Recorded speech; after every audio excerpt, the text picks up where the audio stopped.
अस्सलाम वालेकुम। Welcome to my channel voice over by Amna Shah. I hope कि आप खुश होंगे। कहानी शुरू करने से पहले आपसे रिक्वेस्ट है कि अगर आपको मेरा कंटेंट पसंद आता है तो प्लीज़ मेरे चैनल को सब्सक्राइब करें और लाइक करें। आइए कहानी का आगाज़ करते हैं। यह हकीकत है कि ज़िंदगी का हर मसला पैसे से हल नहीं किया जा सकता, लेकिन यह भी सच है कि ज़िंदगी के 99% मसाइल दौलत के जादू से हल हो जाते हैं। कोई इस फार्मूले पर यकीन करे या ना करे, मगर ज़िंदगी की सबसे बड़ी हकीकत, सबसे बड़ी सच्चाई यही है जो किसी के तस्लीम करने या ना करने से बदल नहीं सकती। ऐसे अफराद की तादाद ना होने के बराबर है जो मुस्बित अंदाज़े फ़िक्र के साथ 1% की उम्मीद के सहारे जी लेते हैं, वरना इंसानों का अमूमी चलन तो यही है कि कौन जीता है तेरी जुल्फ़ के सर होने तक। बैलिफ ने 100 रुपये की चमत्काराना कुव्वत के तोफ़ैल न सिर्फ ये कि मेरी ख्वाहिश के ऐन मुताबिक समन की तामील कराई, बल्कि अगले रोज़ अदालत के अहाते में खड़े होकर मुझे इस कानूनी कार्रवाई की रुदात भी सुनाई। आपकी तफरीह तबा के लिए इसका खुलासा बयान करता हूँ। बैलिफ की तलबी पर जब रूबी उसके सामने पहुंची और उसने ये तस्दीक कर ली कि वो किंग साइज़ औरत आसिफ की बीवी रूबी ही है, तो उसने रूबी से कहा, मैडम, अपने शौहर आसिफ को बुलाएं। खैरियत? रूबी ने सवालिया नज़र से उसकी तरफ देखा। आसिफ से आपको क्या काम है? इसके नाम अदालत से एक बैलिफ आया है, बैलिफ ने कहा। रूबी का माथा ठनका। कैसा समन? आसिफ की पहली बीवी ने इसके खिलाफ अदालत में इस्तग़ासा दायर कर दिया है। पहली बीवी?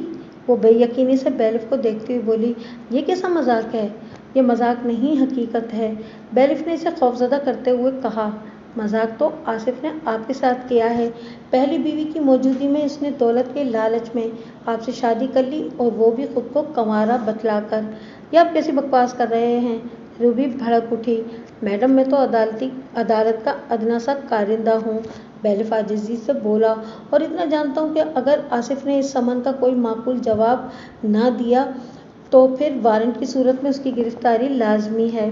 लाएं, ये समन मुझे दें। रूबी ने झुंझुलाहट भरे अंदाज में अपना हाथ बैलिफ की जानिब बढ़ाया। मैं देखती हूँ इसके अंदर क्या है। सॉरी मैडम, बैलिफ ने माज़रत खाना अंदाज में कहा, मैं अपनी जिम्मेदारी के सामने मजबूर हूँ। ये समन मैं इसी शख्स से वसूल कराऊंगा जिसके नाम है। आप प्लीज़ आसिफ को यहाँ बुलाएं। इसी लम्हे बंगले के अंदर से आसिफ की आवाज़ सुनाई दी। हनी, वो बड़े दुलार से अपनी नई नवेली दुल्हन को पुकारते हुए बोला, आप गेट पर किससे बात कर रही हैं? आकर खुद ही देख लो, वो सिट पिटाए हुए लहजे में बोली। अदालत से कोई साहब तुम्हारे लिए एवार्ड हुस्न कारकर्दगी लेकर आए हैं। You mean pride of performance? वो चहक कर बोला। ज़्यादा इंग्लिश भगाने की ज़रूरत नहीं, वो बिखरे हुए अंदाज में बोली। फ़ौरन इधर आओ। आसिफ को सूरत हाल की संगीनी का कतन कोई अंदाज़ा नहीं था, इसीलिए उसके लहजे में चहक शामिल थी। वो किसी बेफिक्र नौजवान की तरह सीटी बजाते हुए गेट पर पहुंचा तो बैलिफ ने इस्तकबालिया जुमले में उसकी सुट्टी गुम कर दी। आसिफ साहब, जवेरिया ने आपके खिलाफ अदालत में मुकदमा दायर कर दिया है। मैं इसका समन लेकर आपकी खिदमत में पेश हुआ हूँ। कौन जवेरिया? आसिफ के हवास पर गोया बिजली सी गिरी। इसके औसाम खता हो गए। तुम गलत जगह पर आ गए हो। मैं किसी जवेरिया को नहीं जानता। तुम ये समन वापस ले जाओ। फिर वो रूबी का हाथ पकड़कर बोला, आओ हनी, अंदर चलते हैं। पता नहीं कैसे कैसे लोग वक्त बर्बाद करने आ जाते हैं। रूबी ने मुत्तहिद हॉर्स पावर के एक झटके से आसिफ की गिरफ्त से अपना हाथ छुड़ा लिया। फिर गज़बनाक नज़र से अपने शौहर को देखते हुए बोली, इधर ही रुको और गौर से सुनो। अदालत से आने वाला ये बंदा किस अजीम कारनामे पर तुम्हें प्राइड ऑफ परफॉर्मेंस देने आया है? मैं आपकी पहली बीवी जवेरिया की बात कर रहा हूँ। रूबी की खौफनाक चिंगाड़ के इख्तिताम पर बैलिफ ने सोने पे सुहागा की अमली तफसीर बयान करते हुए कहा, मेरा काम अदालत के हुक्म की तामील कराना है। जवेरिया आपकी बीवी है या नहीं, इस बात का फैसला करना जज का काम है। आप बराए मेहरबानी ये समन वसूल करें और किसी वकील की वकालत में मुकर्ररा तारीख पर अदालत में हाजिर होकर जवाब दावत दाखिल कर दें। बैलिफ ने मुझे बताया कि आसिफ न पाए रफ्तन न जाए मानदन ऐसी सूरत हाल में घिर कर बदहवास हो गया था। उसने आनन फानन में रसीद पर दस्तखत करके बैलिफ से समन वाले कागजात वसूल किए और अपनी heavy duty new brand wife का हाथ पकड़कर उसे बंगले के अंदर ले गया था। बैलिफ की कारकर्दगी ने मेरा मकसद पूरा कर दिया था। मुझे उम्मीद थी कि इस रात समद भाई के बंगले के किसी बेडरूम में घमसान का रन पड़ने वाला था, और ऐन मुमकिन था कि बफर जोन में वाक़ वो बंगला पूरे का पूरा ही मैदान जंग का नक्शा पेश करने लगे। अब तो आप भी मान गए होंगे कि पैसे में बड़ी ताकत है, ये बशर्ते कि आपको पैसे के इस्तेमाल का ढंग आता हो। 100 रुपये वाले एक नोट ने आसिफ की नई ससुराल में फसाद की चिंगारी गिराकर इस केस में मेरी जीत के इम्कानात को रख्शंदाओ ताबिंदा कर दिया था। अगले 2 रोज़ में मैंने अपने ताल्लुकात इस्तेमाल किए और मुतल्लिका यूनियन काउंसिल के दफ्तर से आसिफ और रूबी के निगाहनामे की कॉपी हासिल करने में कामयाब हो गया। इसी दौरान में आफ्ताब शगुफ्ता ने भी हाथ पांव मारकर इस केस के हवाले से कुछ मज़ीद मुफीद मालूमात मुझ तक पहुंचा दी थी। पहली पेशी पर आसिफ ने अपने वकील के ज़रिए अदालत में जवाब दावा दाखिल कर दिया। अपने वकील से मेरी मुराद हरगिज़ मैं नहीं हूँ, मैं तो इस केस में वकील इस्तग़ासा यानी आसिफ की हरीफ जवेरिया का वकील था। इस रोज़ अदालत के बरामदे में आसिफ से मेरी सरसरी सी मुलाकात हुई। उसने शिकायती नज़र से मुझे देखा और चुपते हुए लहजे में बोला, वकील साहब आप तो बड़े कारीगर निकले। क्यों, मैंने क्या किया है? मैं अनजान बन गया। आपने मुझे काबू करके तबाह करने में कोई कसर नहीं छोड़ी थी, इसने तंजिया लहजे में कहा, मगर आपकी समन वाली चाल मेरे हक में चली गई। रूबी को एक न एक दिन तो मेरी पहली शादी का पता चलना ही था। खैर मैंने इसे सेट कर लिया है। लम्हाती तवक्कुफ़ के बाद उसने कहा, आप तो मेरे वकील थे, लेकिन आज आप मेरे खिलाफ खड़े हैं, हालांकि मैंने आपकी फ़ीस भी अदा की थी। ये तो चीटिंग है ना? इसे चीटिंग नहीं, फैक्ट्स कहा जाता है मिस्टर आसिफ, मैंने हकीकत हाल इस पर वाज़े करते हुए कहा। नंबर 1, मैंने जवेरिया को आपके हक़ में हमवार करने की पूरी कोशिश की, मगर उसने मेरी एक नहीं मानी और केस करने पर बज़िद रही। मैं गन पॉइंट पर तो उसे राज़ी करने से रहा। नंबर 2, मैंने आपको तबाह करने की कोई कोशिश नहीं की, अलबत्ता मैं एक पेशगोई कर सकता हूँ कि मज़लूम जवेरिया की आह आपको अनकरीब तबाह व बर्बाद कर डालेगी। नंबर 3, आपको तो मेरा शुक्रगुजार होना चाहिए कि मेरी जानिब से दायर इस केस ने इब्तिदाई मरहले पर ही आपकी मुश्किल आसान कर दी। अगर कुछ अरसे के बाद रूबी को आपकी दूसरी शादी का इल्म होता तो फिर आपको इसे सेट करने का मौका न मिलता, बल्कि वो आपको बुरी तरह अपसेट कर देती।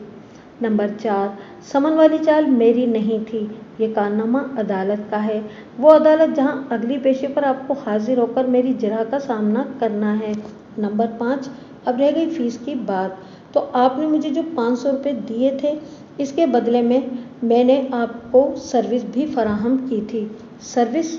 माई फुट, वो बरहमी से बोला। वो जो आपने अपनी मर्ज़ी का नोटिस का जवाब टाइप करके दिया था, मैंने वही जवाब लिखा जो आपके ख्यालात और दावों से लग्गा खाता था, मैंने रूखे लहजे में कहा, और वही सारी बातें वकील सफ़ाई ने जवाब दावा में भी लिखी हैं। अगर रूबी को हनी हनी कहने से फुर्सत मैसर आ जाए तो जवाब दावा की स्टडी कर लीजिएगा। वो मानदाना अंदाज में मुझे घूर कर रह गया। मैंने कहा, आपने ये तो सुना ही होगा कि भाई इतने में इतना ही आता है, तो आसिफ साहब आपके दिए हुए 500 रुपये मेरी फ़ीस का पासिंग भी नहीं है। अगर आपको मेरी फ़ीस के बारे में कुछ जानना है तो किसी पटे वाले से या किसी स्टैम्प फरोश से या किसी वसीका नवाज से या किसी नोटरी पब्लिक से जाकर पूछ लें, मगर फिर भी भाई बंदी में कह रहा हूँ। मैंने ड्रामाई अंदाज में तवक्कुफ़ करके इसकी आंखों में झांका। वो तिलमिलाहट आमेज़ अंदाज में बोला, क्या आप कहें तो मैं वो 500 रुपये आपको वापस कर देता हूँ, मैंने कहा। उसने गुस्से से पाँव पटका और गुर्राहट भरे अंदाज में ये कहते हुए आगे बढ़ गया, मैं आपको देख लूँगा। तो क्या इतनी देर से यहाँ खड़े मुझे सूंघ रहे थे? मैंने चोट की, जो मुझे बाद में देखने का फैसला सुनाकर जा रहे हैं। उसने पलट कर नहीं देखा। मैं अपनी गाड़ी की जानिब बढ़ गया। मैंने आज केस की इब्तिदा ही में आसिफ को खासा हैवी डोज दे दिया था। लगभग 1 माह के बाद केस की बाकायदा समाअत शुरू हुई। वकील सफ़ाई ने जवाब में दावे में कमोबेश वही बातें लिखी थीं जो मैंने अपने नोटिस के जवाब में आसिफ की जानिब से टाइप की थीं। जवाब दावा 19-20 के फ़र्क से मेरे तैयार करदा जवाब का कॉपी पेस्ट वर्जन था। आसिफ ने एक्यूज्ड बॉक्स में खड़े होकर सच बोलने का हलफ उठाया, फिर अपना बयान रिकॉर्ड करा दिया। इस बयान की झलकियाँ दौरान समाअत में मेरे सवालात के जवाबात में आपको गाहे बगाहे देखने को मिलती रहेंगी। جج کی اجازت سے میں جرح کے لیے آصف والے کٹہرے کے قریب چلا گیا اور اس کی آنکھوں میں دیکھتے ہوئے اپنی جرح کا آغاز کر دیا۔ آصف صاحب، آپ کی شادی کون سے سن میں ہوئی تھی؟ 81 میں، اس نے جواب دیا، اور مہینہ جون کا تھا۔ جواب دعویٰ اور آپ کے حلفیہ بیان کی روشنی میں بڑے واضح طور پر نظر آ رہا ہے کہ آپ کی زوجہ اول مسمات جویریہ لگ بھگ 6 ماہ تک آپ کے ساتھ رہی، پھر یہ اپنے میکے چلی گئی۔ میں غلط تو نہیں کہہ رہا؟ نہیں، آپ ٹھیک کہہ رہے ہیں۔ میری موکلہ نے مجھے بتایا ہے کہ یہ کیس فائل ہونے سے پہلے وہ کم و بیش 1 سال سے اپنے میکے میں بیٹھی ہوئی تھی، یعنی 82 کا پورا سال۔ آپ کو میری موکلہ کے اس بیان پر کوئی اعتراض تو نہیں ہے؟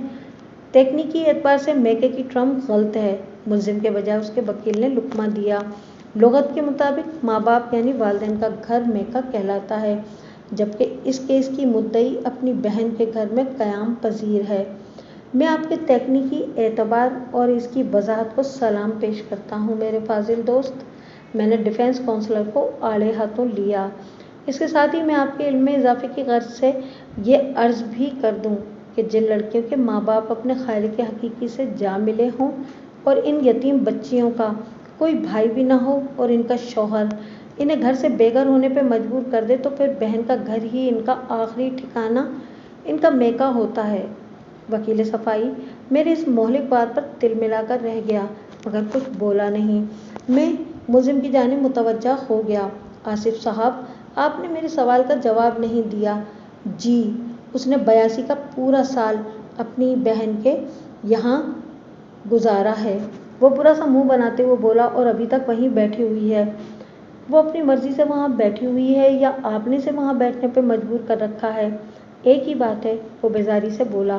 ایک ہی بات نہیں ہے آصف صاحب، میں نے زور دے کر کہا۔ میری موکلہ نے مجھے بتایا کہ آپ کے اور آپ کی 2 درجن سینئر سٹیزن سسٹرز کے رویے سے مجبور ہو کر وہ اپنی بہن کے گھر میں پناہ گزین ہوئی تھی۔ کیا آپ میری موکلہ کے اس دعوے کو جھٹلا سکتے ہیں کہ وہ تاحال آپ کی قانونی اور شرعی بیوی ہے اور آپ اس کے قانونی اور شرعی شوہر؟ میاں بیوی کا رشتہ ایک ساتھ رہنے سے برقرار رہتا ہے۔ وہ اپنے تئیں بہت دور کی کوڑی لایا۔ جو عورت 1 سال سے زیادہ عرصے سے اپنے شوہر سے دور رہی ہو، اس کا بیوی ہونا یا نہ ہونا ایک ہی بات ہے۔ سبحان اللہ، ماشاء اللہ، میں نے استہزائیہ انداز میں کہا۔ آصف صاحب، آپ تو اپنی اس horror reality theory of social رشتہ و پیوند سے سماجیاتی دنیا میں انقلاب برپا کر رہے ہیں۔ ازرو ہے آپ کی تھیوری۔ جتنی بھی بیویوں کے شوہر رزق روزگار کے غرض سے Middle East, far East, Europe اور امریکہ گئے ہوئے ہیں اور کئی سال تک انہیں گھر آنے کی چھٹی نہیں ملتی، ان بیچاریوں کا بیوی ہونا یا نہ ہونا ایک ہی بات ہے۔ آصف کے چہرے پر الجھن کے تاثرات نمودار ہو گئے۔ یقیناً وہ میری بات کو سمجھ نہیں پایا تھا، اس لیے ہونکانہ انداز میں بولا، آپ جو بھی سمجھ لیں، بات میرے سمجھنے کی نہیں بلکہ آپ کے بتانے کی ہے۔ میں نے قدرے سخت لہجے میں کہا، اس عدالت کو بتائیں کہ میری موکلہ آپ کی بیوی ہے یا نہیں؟ وہ میرے اندازے کی سختی سے قدرے نرم پڑ گیا اور بولا، جویریہ شرعی لحاظ سے میری بیوی ہی ہے۔ میں نے پوچھا، اور قانونی اعتبار سے؟ جی، قانونی اعتبار سے بھی ہے۔ اس نے اس بات میں گردن ہلائی، لیکن عملاً وہ کچھ بھی نہیں ہے۔ اس کا مطلب یہ ہوا کہ آپ میری موکلہ کو قانوناً اور شرعاً تو اپنی پہلی بیوی تسلیم کرتے ہیں مگر عملاً اسے بیوی کا مرتبہ حاصل نہیں ہے، جیسا کہ آپ کی منقوہ ثانی مسمات روبی کو یہ مقام حاصل ہے۔ میں نے چٹکی لینے والے انداز میں کہا، جی ہاں۔ وہ سر ہلا کر رہ گیا۔ آصف صاحب، آپ کے وکیل کی جانب سے دائر کیے گئے جواب دعویٰ میں اس بات کا ذکر ہے کہ میری موکلہ یعنی آپ کی پہلی بیوی جویریہ کو آپ نے گھر سے نہیں نکالا بلکہ وہ اپنی مرضی سے گئی تھی۔ میں نے جرح کے سلسلے کو آگے بڑھاتے ہوئے کہا، کیا اس کم از کم 1 سال کے عرصے میں آپ نے اسے واپس لانے کی کوشش نہیں کی؟ اگر نہیں تو کیوں نہیں؟ وہ خود گئی تھی جناب، اسے خود ہی واپس آنا چاہیے تھا۔ وہ خاصی ہٹ دھرمی سے بولا، یہ مرد کی شان کے خلاف ہے کہ وہ عورت کی منت خوشامد میں لگا رہے۔ تو آپ کی نظر میں یہ مرد کی شان ہے کہ اس کی عورت اسے چھوڑ کر چلی جائے؟ میں نے اس کے احساس میں اپنے الفاظ کا نشتر چبوتے ہوئے کہا۔ इससे इसकी मर्दानगी को ठेस नहीं होती? क्या 21 तोपों की सलामी मिलती है? लम्हाती तवक्कुफ करके मैंने उसकी आंखों में देखा और सनसनाते हुए लहजे में कहा, आसिफ साहब, सियाने कह गए हैं कि सवारी इसी की जिसके नीचे हो, दौलत उसी की जिसकी जेब में हो, और औरत उसी की जिसके पहलू में हो। आप किस बिरते पर मेरी मुवक्किला का शौहर होने के दावेदार हैं? ये ज़रूरी तो नहीं कि मैं किसी सियाने के कौल से इत्तेफाक भी करूं। वो जाहिलाना अंदाज में बोला, बिल्कुल ज़रूरी नहीं, और मैं इस इत्तेफाक के लिए आपसे इसरार भी नहीं करूंगा, मैंने सरसरी अंदाज में कहा। फिर पूछा, आपको याद होगा कि इस केस के फाइल होने से कुछ अरसा कबल मेरी मुवक्किला और आपकी पहली बीवी जवेरिया की जानिब से वाजिबात की अदायगी के ज़ेल में आपको एक नोटिस भेजा गया था, जिसका आपने जवाब दिया था। मैं जब भी जवेरिया के लिए पहली बीवी के अल्फाज इस्तेमाल करता था तो इसका चेहरा मुतगय्यर हो जाता था और वो हिरासा फरारी नज़र से इधर उधर देखने लगता था।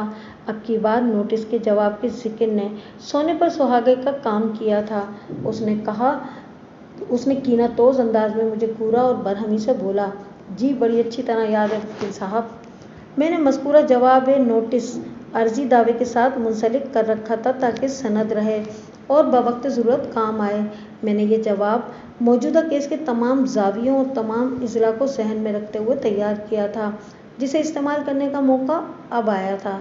ज़ाविये और इज़ला ज्योमेट्री की मारूफ इस्तिलाहात हैं, इनके ज़िक्र से ज़हन को उलझाने की ज़रूरत नहीं। आसिफ साहब, मैंने जंग आलूद कुन छुरी से इसके पोस्टमार्टम का आगाज़ करते हुए गंभीर अंदाज में कहा, आपने मेरे नोटिस के जवाब में लिखा था कि आपकी बीवी जवेरिया इस लायक नहीं कि बीवी की हैसियत से आप उसे अपने घर में रखें, और इसका सबब बयान करते हुए आपने फरमाया था कि मेरी मुवक्किला सिफरियात की माहिर है, उसने आपकी सीनियर सिटीज़न सिस्टर्स के रिश्तों पर पाबंदी लगा दी है। मैं गलत तो नहीं कह रहा आसिफ साहब? आप बिल्कुल बजा फरमा रहे हैं वकील साहब, वो किसी दानिशवर के अंदाज में गर्दन हिलाते हुए बोला, इसमें तो किसी शक व शुबे की गुंजाइश ही नहीं। लगता है आपका कभी ऐसे मामला से वास्ता नहीं पड़ा। आपके दम कदम से वास्ता पड़ गया है, मैंने मायनाखेज़ अंदाज में कहा, और फिर पूछा, मेरी रिसर्च के मुताबिक आपकी बड़ी बहन खैरुन्निसा 1942 में और इनसे छोटी बहन कमरुन्निसा 1944 में पैदा हुई थी। दोनों की उम्रों में 2 साल का फ़र्क है और इस वक्त कमरुन्निसा 38 जबकि खैरुन्निसा 40 साल की हैं। आपकी रिसर्च बिल्कुल दुरुस्त है, वह हैरत से आंखें फैलाते हुए बोला। अब आप लगे हाथों मेरी इस रिसर्च की तस्दीक कर दें कि आपकी पहली बीवी यानी मेरी मुवक्किला जवेरिया जून 81 में ब्याह कर आपके घर आई थी। इसमें रिसर्च वाली कौन सी बात है? वो तंजिया लहजे में बोला, ये तारीख तो निकाहनामे में दर्ज है। रिसर्च वाली बात बाल से ज़्यादा बारीक है आसिफ साहब, इसीलिए आपकी हाथी से ज़्यादा मोटी अकल को दिखाई नहीं दे रही। मैंने इसके तंज के जवाब में तुर्शी से कहा, ये बताएं, क्या आप शादी से पहले मेरी मुवक्किला को जानते थे? नहीं, वो दो टोक अंदाज में बोला। मेरी मुवक्किला आपको या आपकी बहनों को पहले से जानती थी? कतई नहीं, उसने नफ़ी में गर्दन हिलाई। आप इस अमर की भी तस्दीक करते हैं ना कि मेरी मुवक्किला सिर्फ 6 माह तक आपके घर में रही है? मैंने इस्तफसार किया। जून 81 से जनवरी 82 तक, उसने इस बात में जवाब दिया। मैंने पूछा, आसिफ साहब, मौसिस अदालत ये जानना चाहती है कि जून 81 यानी आपकी शादी, मतलब मेरी मुवक्किला जवेरिया की आपके घर आमद से कबल आपके हमशीराने कबीर, कमरुन्निसा एंड खैरुन्निसा के कितने रिश्ते आए थे? आप क्या मेरी बहनों के पीछे ही पड़ गए हैं? वो झुंझलाहट भरे अंदाज में बोला। ये आपकी गलत फहमी है आसिफ साहब, मुझे आपके हमशीरान से क्या लेना देना? मैं तो अपनी मुवक्किला की सिफरी कुव्वत को नापने की कोशिश कर रहा हूँ। आपको बताना पड़ेगा कि मेरी मुवक्किला और इस केस की मुद्दई मुसम्मात जवेरिया की तरफ से की जाने वाली मुबैयना नाम निहायत बंदिश से पहले आपकी आपाओं या बाजियों के कितने रिश्ते आए थे? रिश्ते तो आसमानों पर बनते हैं, वो अहमकाना अंदाज में बोला। खुदाई कामों में किसी का क्या अमल दखल? वो अपनी बेवकूफ़ी में अपने ही पाँव पर कुल्हाड़ी मार बैठा था। मैंने मायनाखेज़ अंदाज में कहा, शुक्रिया आसिफ साहब, मुद्दे आले की इस हिमाकत पर वकील सफाई अपना सर पीट कर रह गया। इससे पहले कि वो कुछ बोलता, मैंने आसिफ को खुद से ये पूछते पाया, शुक्रिया किस बात का वकील साहब? आसिफ साहब, आपने नोटिस के जवाब में लिखा था। मैंने इसके सवाल को नज़रअंदाज करते हुए तुष लहजे में इस्तफसार किया। क्या आपकी पहली बीवी यानी मेरी मोक्किला जवेरिया बांझ है? आपने जवेरिया के लिए ये अल्फाज इस्तेमाल किए थे, ऐसी औरत का मैं क्या अचार डालूंगा जो मेरी नस्ल को आगे न चला सके? क्या आपने बांझपन के हवाले से जवेरिया का कोई मेडिकल चेकअप कराया था? अगर इस सिलसिले में कोई टेस्ट वगैरह हुए थे तो क्या आप इनकी रिपोर्ट्स वगैरह पेश कर सकते हैं? ऐसा कोई चेकअप नहीं हुआ था, वो कमज़ोर सी आवाज़ में बोला। तो आपने ये जाहिलाना टेक्नोलॉजी की रोशनी में जारी किया था? इंसान का तजर्बा भी तो कोई चीज़ होती है, उसने कहा। सुभान अल्लाह, मैंने तीखे लहजे में कहा। मोअज़्ज़िज़ अदालत इस गिरां कदर इंसानी तजर्बे से बहरामंद होने की मुश्ताक है। आसिफ साहब, जिसके बलबूते पर आप मेरी मोक्किला यानी अपनी ज़ौजाए अव्वल को बांझ करार दे दिया था। वो 6 माह तक मेरे साथ रही मगर उम्मीद से ना हो सकी। वो पे दर पे हिमाकत की मनाजिल तय करता चला जा रहा था। इसके बांझपन का इससे बड़ा सबूत क्या हो सकता है? माशाअल्लाह, आपने खासा ठोस सबूत फराहम किया है। मैंने घूर कर आसिफ की तरफ देखा, फिर आपसे तुम पर आते हुए कहा, मैं इस फार्मूले को आपकी फैमिली पर आजमा रहा हूँ। अब चीखना नहीं। लम्हाती तवक्कुफ करके मैंने फातिहाना नज़र से वकील मुखालिफ को देखा, फिर आसिफ को आड़े हाथों लेते हुए तंज़ी अंदाज में कहना शुरू किया, तुम्हारे वालिदैन की शादी 1940 में हुई। तुम्हारी वज़े करदा तजर्बाती फार्मूले की रूह से तुम्हारी वालदा 2 साल तक बांझ थीं। फिर एक मोअज़्ज़े के तहत 1942 में खैरुन्निसा पैदा हुई तो तुम्हारी वालदा का बांझपन ख़त्म हो गया। लेकिन बदकिस्मती से एक बार फिर वो 2 साल के लिए बांझ हो गईं, क्योंकि कमरुन्निसा खैरुन्निसा के 2 साल बाद 1944 में पैदा हुई थीं। बांझपन और ज़रख़ेज़ी का ये सिलसिला यहीं पर रुका नहीं, बल्कि अब की बार तुम्हारी वालदा माजिदा को बांझपन का 8 साल का दौरा पड़ा। फिर 1952 में तुम इस दुनिया में तशरीफ़ लाए और अब तुम 30 साल के हो चुके हो। तुम्हारी वालदा साहिबा तुम्हारे तजुर्बाती फार्मूले के मुताबिक अपने दामन पर से बांझपन का दाग धोते धोते इस दुनिया से रुखसत हो गईं। मेरी मोक्किला बेचारी तो कल की बच्ची है। तुम और तुम्हारी अल्लामा बहनें इस मासूम का क्या हशर करने का इरादा रखते हो? इस नामाकुल इंसान के पास मेरे किसी सवाल का जवाब नहीं था। वो खिजालत आमेज़ अंदाज में बगलें झाँकने लगा तो वकील सफाई हक के फ़ीस अदा करते हुए उसकी मदद को दौड़ा। जनाब आली, मेरे फाजिल दोस्त गैर ज़रूरी बहस में उलझकर अदालत का कीमती वक्त बर्बाद कर रहे हैं। इन्हें ऐसे ताख़ीरी हरकों से रोका जाए। बेग साहब, जज ने डिफेंस काउंसलर की दरख्वास्त को अहमियत देते हुए मुझसे पूछा, क्या आप इस बांझपन के जिक्र को इख्तिताम से हमकिनार कर सकते हैं? योर ऑनर, मोअज़्ज़िज़ अदालत का हुक्म सर आंखों पर, मैंने सर तस्लीम खम करते हुए कहा। मैं इस तस्करे से सिर्फ यह साबित करना चाहता था कि मुद्दा अलैह एक तोहम परस्त शख्स है और उसने अपने जाहिलाना ख्यालात को बुनियाद बनाकर मेरी मोक्किला को बांझ करार देकर अपने घर से बाहर निकाल रखा है, जो कि सरासर जुल्म और जहालत है। अगर मेरी मोक्किला वाक़ियतन सिफली इल्म की माहिर होती और वो बंदिश के ज़रिए किसी का रिश्ता आने से रोकने की कुदरत रखती तो वो अपने किसी ज़बरदस्त सिफली अमल से मुद्दाए को अपना मुती व फरमाबरदार बना चुकी होती। और जहाँ तक बांझपन का ताल्लुक है तो अगर ये मेरी मोक्किला के हाथ में होता तो ख़ानदानी मनसूबाबंदी का महकमा मुँह मांगी तनख्वाह पर लाखों रुपए अदा करके इसे अपने पास रख लेता और कहता, बीबी, एक जगह आराम से बैठकर अपना सिफली इल्म इस्तेमाल करो और मुल्क भर की बीवियों को अपनी बंदिश से बांझ बना दो। जज ने मेरी वजाहत को सताइशी नज़र से देखा और ठहरे हुए लहजे में कहा, बेग साहब, प्लीज़ प्रोसीड। मैं दोबारा आसिफ की जानिब मुतवज्जा हो गया और सख्त लहजे में इस्तफसार किया, तुम्हारा ये दावा है और तुमने मेरे नोटिस के जवाब में भी लिखा था कि तुमने मेरी मोक्किला यानी अपनी पहली बीवी मुसम्मात जवेरिया को घर से नहीं निकाला, बल्कि वो खुद अपनी मर्जी से गई थी और जाते हुए अपना सारा जेवर भी साथ ले गई थी। क्या तुम अभी तक अपने इस बयान पर कायम हो?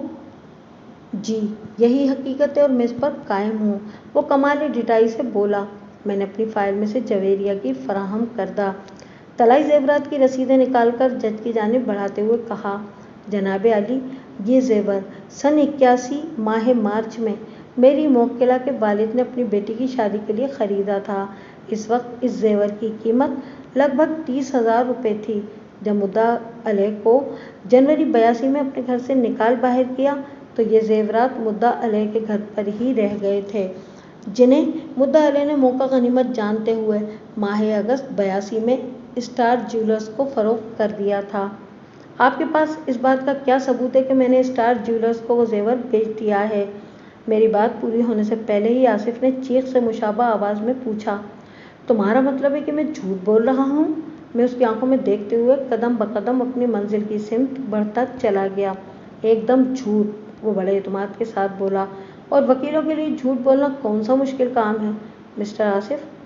آپ غیر متعلقہ تبصروں سے گریز کریں، جج نے سرزنش کرنے والے انداز میں کہا۔ آپ سے جو پوچھا جا رہا ہے اس کا ٹو دی پوائنٹ جواب دیں۔ اوکے سر، وہ معذرت خانہ انداز میں بولا۔ آپ کے پاس ایسا کوئی ثبوت موجود نہیں جس کی بنا پر آپ ثابت کر سکیں کہ میں نے وہ زیورات اسٹار جیولرز کو فروخت کیے تھے؟ آصف نے میری جانب دیکھتے ہوئے فاتحانہ انداز میں کہا۔ میں نے اس کی شہرک کو اپنے الفاظ کا تختہ مشق بناتے ہوئے کہا، ٹھیک ہے، تو پھر تم ہی کوئی ایسا ثبوت فراہم کر دو کہ وہ زیورات تم نے اسٹار جیولرز کو نہیں بیچے تھے۔ میں آپ کو جھوٹا ثابت کرنے کے لیے کلیم عثمانی صاحب کو بطور گواہ عدالت میں پیش کر سکتا ہوں۔ وہ حقارت بھری نظر سے مجھے دیکھتے ہوئے بولا۔ یہ کلیم عثمانی صاحب کون ذات شریف ہیں؟ جج نے چونک کر آصف سے استفسار کیا۔ سر، یہ زیب جیولرز کے مالک ہیں، اس نے بتایا۔ کلیم عثمانی کا زیر سماعت کیس سے کیا تعلق ہے؟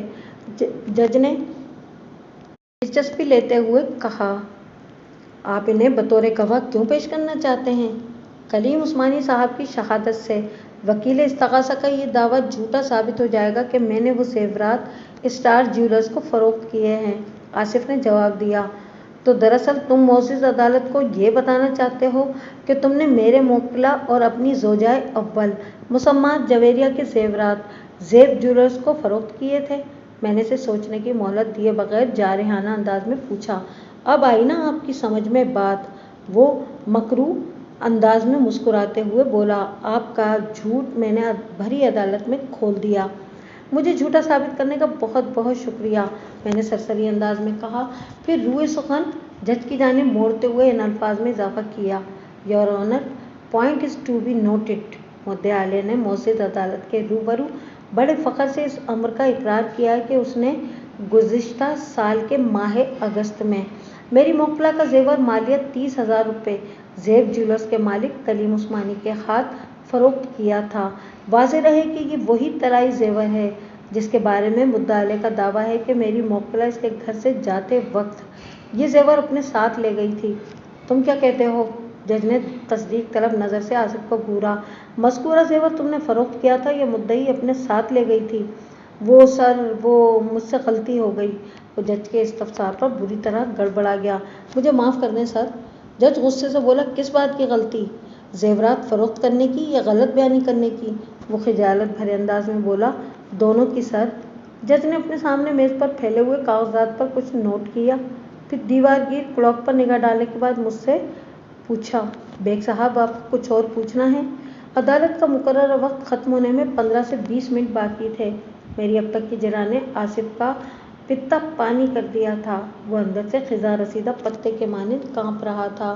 بس اب مجھے اس کی دروغ گوئی اور ظلم و زیادتی کے تابوت میں آخری کیل ٹھوکنا